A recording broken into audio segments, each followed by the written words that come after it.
copine boyoka toke na okabo parce que tozana besoin ya batu nyonso balingaka makambo bien basabone po basabona kaka babi Congo Amérique TV awera te nada za pona nga batu na nga nyonso balingaka nada baosabone po basabonaka so lingaka nada te yo moto oyeba mpona okatoma kia likolo nango kwei po basabonaka bakemba bosabone massivement na Congo Amérique TV yango nde chaîne na biso mikolo yo base soki bolandi bokomona donc makambo ebele na kati Congo Amérique TV bosabone massivement de soki bolandi pene bokokuta information correcte so ko dife pesa bino makambo kofunga na vie po ba actualité mokindi zo tambola vraiment base yango na tola pété.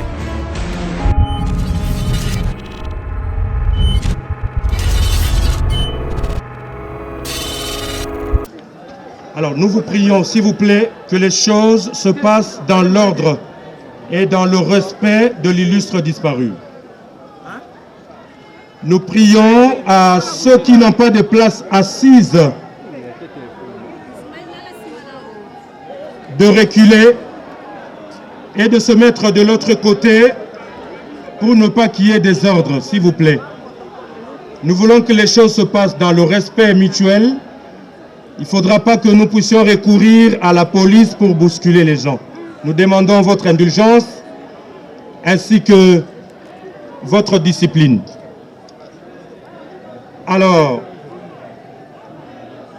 sur ordre des autorités de l'hôpital et du ministère, ce n'est pas tout le monde qui va aller là où on va ramener les corps. On va sélectionner 10 organes de presse seulement pour ne pas envahir de l'autre côté parce que nous devons respecter la quiétude de l'hôpital. Alors, Monsieur Oxygène, le secrétaire général de l'ANTPC va sélectionner 10 organes de presse qui vont accompagner la sortie du corps. Les autres amis, vous allez attendre ici pour que les choses se passent dans l'ordre. Il y a des aventuriers, naba comédien. Kabola biso. Comédien azali moto a sexe rabat. Aventurier azala moto yalinga rabat moto aventurier. Mo super aventurier mo so ateka rabat lupango bat. Babenga bango to comme mon côté. Omona chaîne mbalosom. Omona ngo? Bon, on entend bateau sauter. Mbalosom c'est l'icône. 42 ans ya boulot, muta le ganga te génération en génération. Ça nous le je confirme. Génération en génération. Bana mike ba yeba kutinga mosukuta ya ganga pa ke ya sili na ye. Pio mais azakaka. Asila mbalosom bazakaka. Donc là papa we maya ba théâtre. Donc na bimisi bateau belé. Ba muyombe gauche ko comme ça lelo abimé palanga ba sondi ata ba pigi pong ba yenga na ba no tangela bino ebele nyoso lelo ba tati lindo do za ko tutolo bate di banga na ngana sali ngamo ko lelo za asikoyo ana tiriki et puis ko zala motema malamu lokola nga ce n'est pas n'importe qui ngana ye wana ina taxi na bana nga bango wana na ina taxi metati lino za 3 quarts ya ba danger ba jeep ba danger est ce nga za motema mabe. Bon, bah, caméraman. Eh bien, ça après. À l'aise.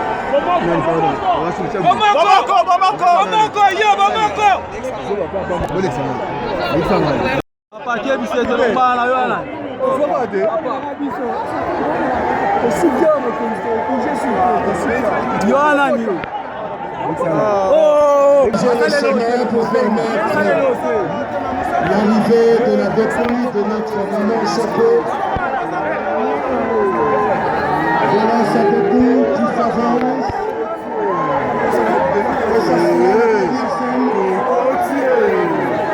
Le dernier tableau.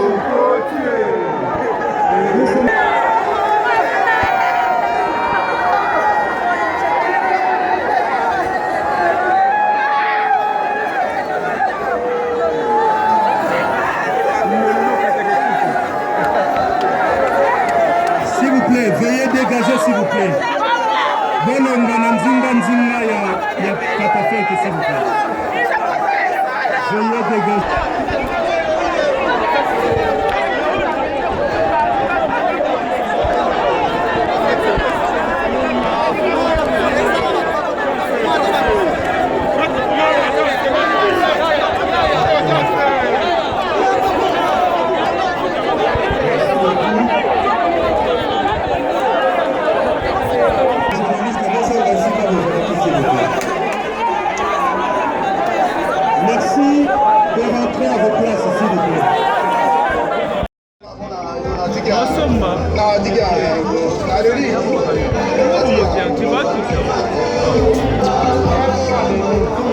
Voilà, là c'était l'union sacrée des artistes. Là c'est Lisingi, Nguya, Mwangazo Théâtre, et c'est Mama Sakwa Bandaki. Mwangazo.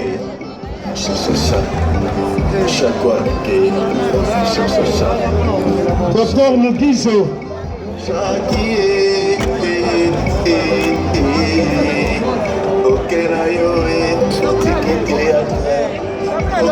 Docteur Mugizo, Major Bissadidi,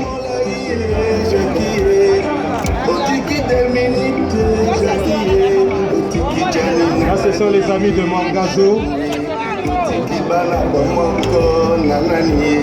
Banamongo, Fleur Nabino Namonité. Docteur Mugizo, représenté par son délégué, Tcheko, le délégué de commerce. Sima l'Académie des Stars, je connais la famille Okito Bimba. L'artiste, bravo Maman Chapeau, bravo pour tout ce que tu as fait pour nous, bravo pour avoir contribué au rayonnement de la culture de notre pays. Bravo Maman Chapeau pour avoir sacrifié votre jeunesse.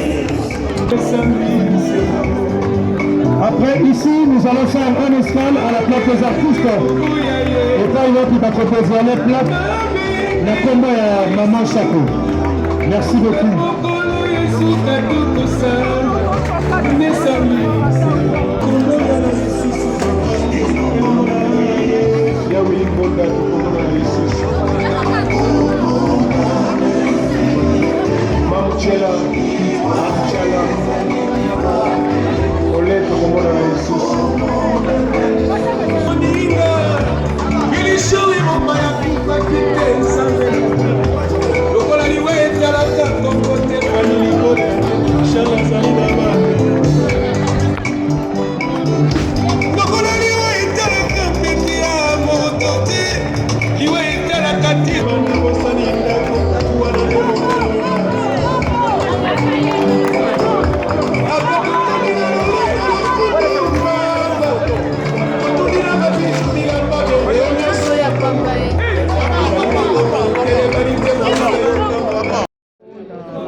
Maman Chapeau epai na ngai azalaki lisusu camarade te. Maman Chapeau akomaki famille na ngai. Maman Chapeau epai na ngai azalaki lisusu camarade te. Maman Chapeau akomaki famille na ngai. 16 ans yango ntango na père de Maman Chapeau aconseille ngai nazali komona ye neti ange na ngai. Maman Chapeau aconseille ngai mingi na mobali na ngai na bana na ngai soki toye awa na Congo, bana na ngai bazala toujours epai ya Maman Chapeau na kotika bango kuna akokipe bango bien makambo nyonso. Mais na kopesa témoignage moko jour mosusu tobimaki na Maman Chapeau toyaki mwa retard na India wana po tokende kolala mbala moko bakuluna bakolanda biso ngai na kimi deja kokima te ngai bite na kima na kimi na komi na porte abi kokima te bana ngo bapusani pembe na bibino bopesanga machete wana ngai sikoyo nazobanga ngai babambi Maman Chapeau mate abi bopesanga bino bokolala ah Maman Chapeau eza yo mama eza yo abotoli bana wana machete abi bino mte bato bokende kolala ngai na kolala te ngai Maman Chapeau na bashege na bakuluna abi bano bazela lobi na kogangela bango so na moni bango donc makambe belé asali na vie na ngai mususu moye ya koloba ezali te donc atiki bana na ngai atiki bana na pasi surtout Julius na yebi auto sala émission moko ya kolamba wa bana bamoni ndenga azolamba wana na beboka bani babi ah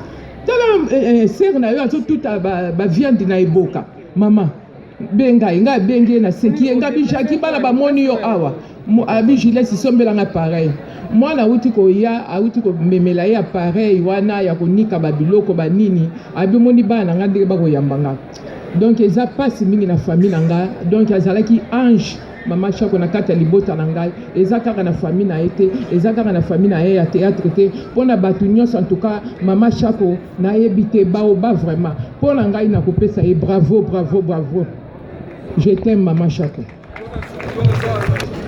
Abandaki théâtre dans 75. Donc, même pas na idée à quoi ça la théâtre. Dans 75, nous sommes dans le théâtre populaire Mongazo. Tu comme qui na Carex, tu comme qui na Carex, il y a Banabasi. Tu as dit que tu as fait dans 4 groupes. Il fallait se côté le cas. Banabasi baya na kati ya groupe Inga apasaki sikoyo na Jackie azali cousine na ye donc Inga azali cousin ya Chako et puis ezalaki difficile parce que Chako na kati ya famille na bango papa na bango azalaki Inga essayaki ko convaincre papa mais papa azali comme un peu difficile. Mais après ça, il va conditionner. Il faut encadrer bien. Il a assuré que nous avons encadré et chaque répétition, nous avons un ticket de l'endroit. Chaque répétition, soit aussi ici, il y a mon gazo, nous avons que le ticket chaque tinanda. Et pièce à Liboso, spectacle à Liboso, ou à Joaquin, et spectacle moko, il y a des expressions. A Joaquin comme maman Mapassa, personnage mi balé.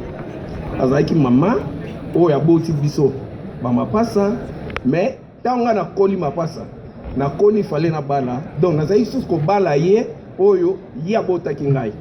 Donc vraiment Jacques a aidé qui biso makasi na moment wana pendant que tozaki na ba tourner na ba campus, na ba institut supérieur, vraiment essayer de donner vraiment.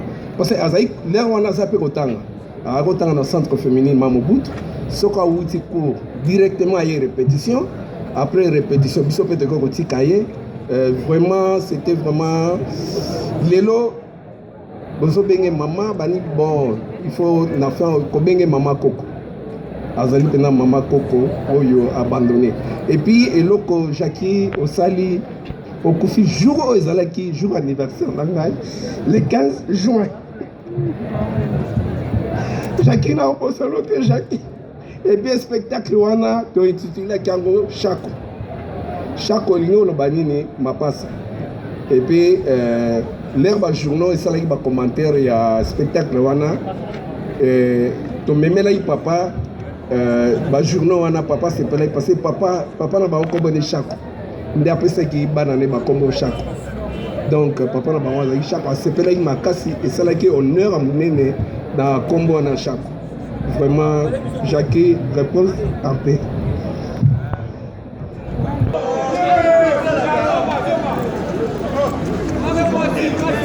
Alors, tu as bandit la président Galoufar et puis tu ressources à la maman Alinga pour nous clôturer la série. Pendant une minute. On a une minute au petit biso. Témoignage, on a une sala. On a interpellé les artistes comédiens. Nalingina parlé na suspenda qui est à partir de Brazzaville. Pour Nazala qui est directeur artistique et financier au Mango. Na kangina mbongo na ye. Na ye refutele yango na Kinshasa. Elle était restée la même. Soumise. Jour il a levé à suspension naïe. La PC est cachée naïe. 6 mois après. 6 mois après. Nakangaki Nambongo na punition. Abi nangai merci papa. Oyo ekopé sanga makasi na continuer musala nangai. Est-ce que vous là Bokoko karosala eloko oyo mama oyo lelo atiki biso po ete lobby bo mériter ba honneur oyo a mérité lelo sans l'ordre sans la discipline na musala na biso kokende liboso eza passe. Merci beaucoup. Merci beaucoup. Atana leli atana seli donc il a souki yo moko yebi ndenge bende ozala surtout okutani biso mbala yo kaka ozowela okende ndako ndenge nini ngabi te noko tika nakende nao ndako alobi atovanda no moke osela nango ata mwa ngai na Thomson tolia mpe olamba na limbondo ngabi okonyokola nga bopona nini ntango mabele elisi akufaki nake kokanga ye nalobi alekota na se bazosimba shako boye na maboko ye moko avanda na azoyoka na le moto wana mino na ebisi epusa na lisu na kati moto ya chemise abi yo lia kaka bato mino tina simba cercle ya nani ya mabele elisi tanga akomi akangi ebembe ya mabele elisi babi yo nani alobi ezanga motetela nga nde moto nakangi ebembe ya mabele elisi yango nazoloba batetela tu bavandi bayebi nde nazali awa nakolobela te mpo bino moko mitema boza wana boyebi bino batetela mpo oyo alali aza noko na nga ngana shako moni shako alaki mutuma abandolinga bozoba te surtout makambo musala te yake abandolinga makambo bozoba te omota mususu ye moka vana motema mukuse asiliki nga bisoko siliki osani nga pe motema mukuse lokwayo yo za noko na nga lembisa ka solo bi oza noko na nga olingina fundo nga bi ofunda nga epa nani nga bi boli kambote to bando ozana biso bien na ba mabi pendu to etu tozala na problème moko ezate omonika basani soki eza place moko etutanaka nde tozalaki ne tozala bomoko tobanda olinga mosala na biso respect ya air yango nomoni tolandaka ndenge toza boye tolandaka mosala na biso na ndenge ya bien mpe nazofelicite bana yango banzonzinge batiki mama shako te kolala kuna kovanda kozala na ye bien mpo baye bien fait na ye bino moko bozomona nde tozali ya papa mosumu aza na bato nyonso baali wana epuis lisusu na remercie badélégation oyo eye lokwa fondation Mirel isalisi lisu mama dani na remercie ye mpo batiki biso te merci mpe na remercie bino bajournaliste nyonso ata bajournaliste nyonso banzonzili na remercie bino nyonso na bajournaliste nyonso bazali papa bodo baza nazokokoloba te mpo bozokomprendre émotion naza nango merci Voilà, tobeteli Maman Shako makasi à travers ce témoignage. Discours pour les funérailles et la mort de Madame Shako Diala Anaendo Jackie, alias Mama Shako.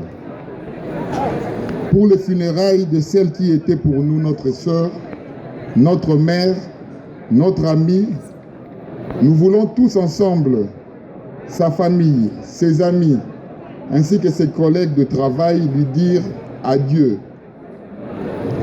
La Bible dans Ecclésiaste, un temps pour toutes choses sous les cieux.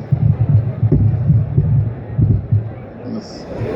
Notamment un temps pour pleurer et un temps pour rire, un temps pour se lamenter et un temps pour danser. Notre peine est immense.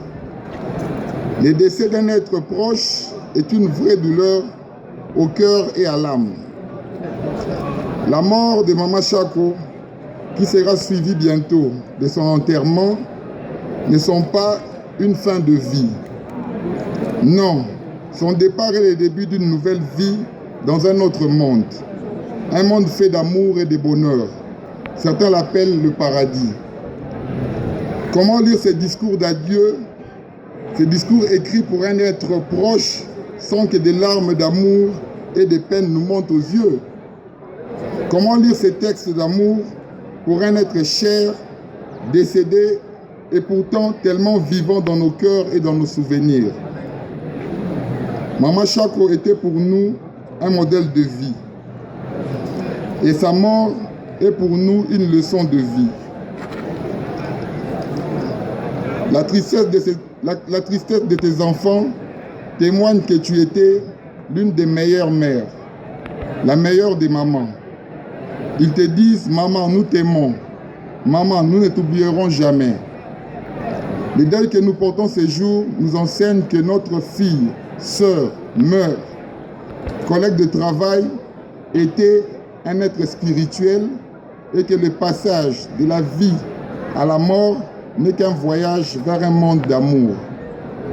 À l'heure de la mort de Mama Shako, il nous reste des milliers de ces souvenirs pour alimenter chacun de nos jours de vie, jusqu'au jour de notre mort. repose en paix. La vie ne dure qu'un instant. L'amour pour les défunts est éternel. Avoir dompté la rigueur de notre papa, que tu as appelé chaleureusement Vieux Macarios. Puisqu'il faut bien mourir un jour, nous devons apprendre à vivre comme toi, notre sœur, notre mère, notre repère de vie.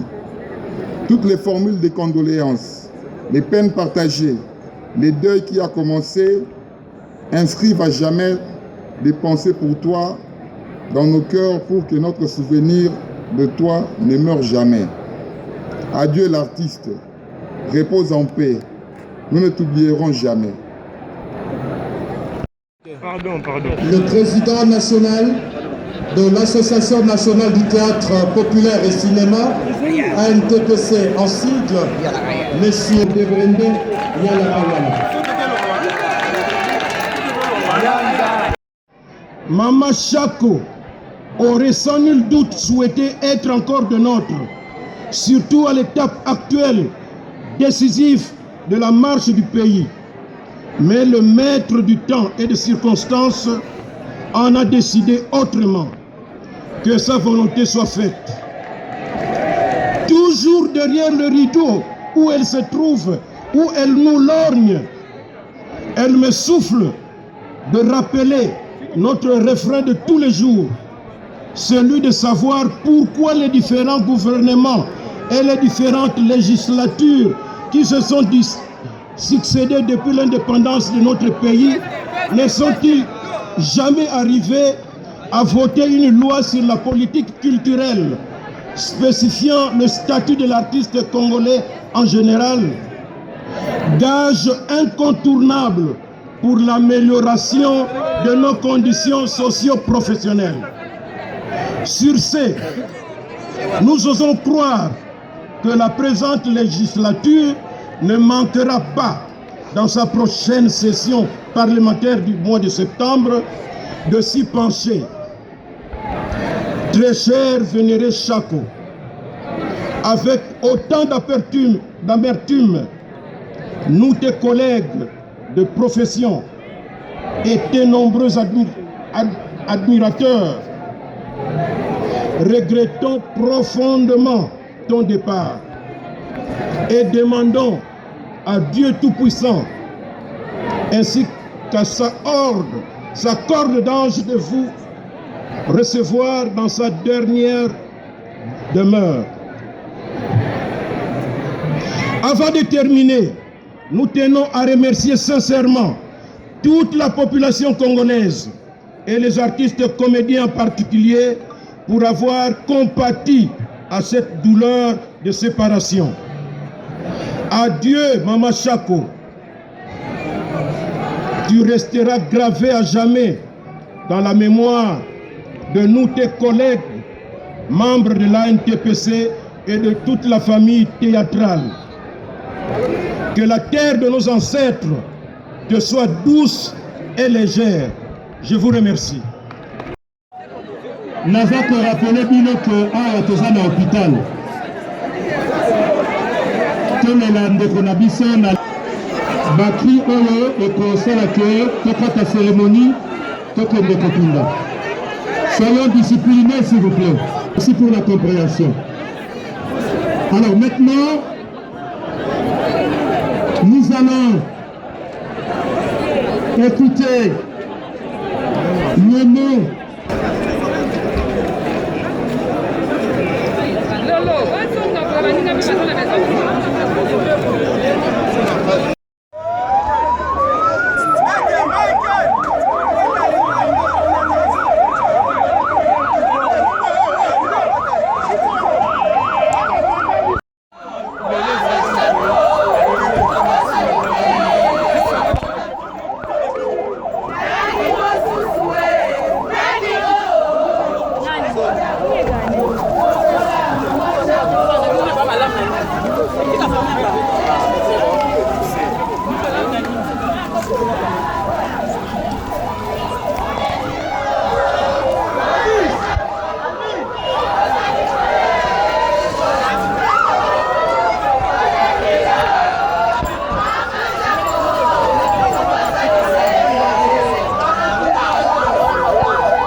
Voilà, le corps va venir de l'autre côté. Et le service de sécurité va nous aider à défrayer le chemin pour perdre.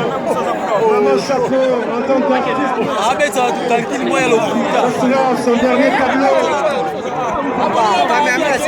son dernier scène. Et nous sommes tous réunis pour lui rendre les hommages.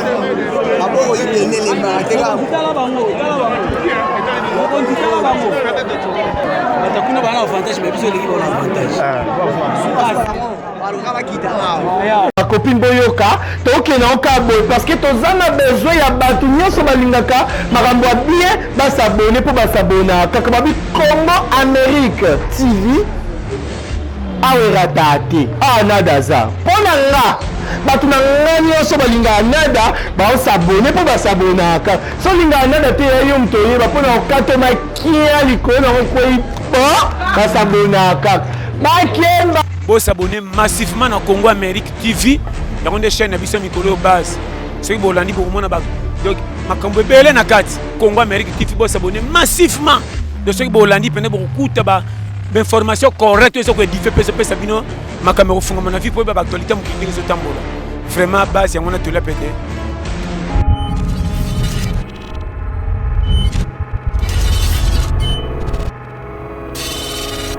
copine boyoka tokena okabo parce que tozana besoin ya batu nyonso balingaka makambo ya bien basabone po basabona kaka babi Congo Amérique TV awerata te nadaza mpona nga bato na nga nyonso balingaka nada baosabone po basabonaka so lingaka nada te yo moto oyeba mpona okatoma kia likolo nango kwei po basabonaka bakemba bosabone massivement na Congo Amérique TV yango nde chaîne na biso mikolo base soki bolandi bokomona donc makambo ebele na kati Congo Amérique TV bosabone massivement de soki bolandi pene bokokuta information correcte ezo koedife pesa bino makambo ekofungama na vie po yeba baactualité mokili ndenge ezotambola vraiment base yango natola pete